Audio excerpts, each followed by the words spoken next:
This is my day 14 of supervised industry training.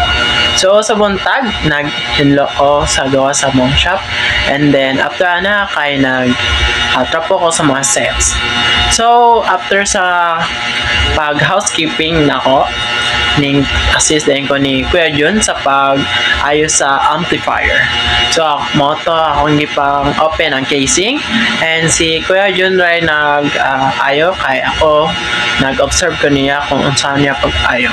Kay soon basin makaayo ko og amplifier. So next na kay ato ko kang Kuya Ruel, nag-ayo siya mixer. Then ako tabang pod niya sa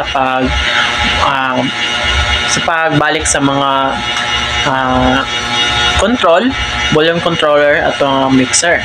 And mapod nag-color coding po to siya button sa control. And after ito po ko sa nibalik ko ni Kuya John Day, kay nag-ayo po siya Bluetooth speaker nga gamay. And matong nag-screw ko, and also nag-multitest po ko atong Bluetooth speaker. Aron makabalo ko saan pag troubleshoot atong device.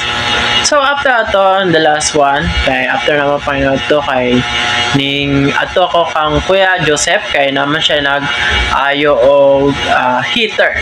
So ato ang heater kay nalang siya gilista ng components, which is katong belt para mo heat ang heater. And kato siya kay siya 150 amperes.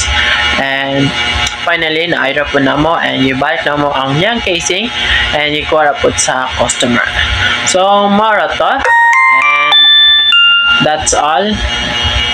Thank you.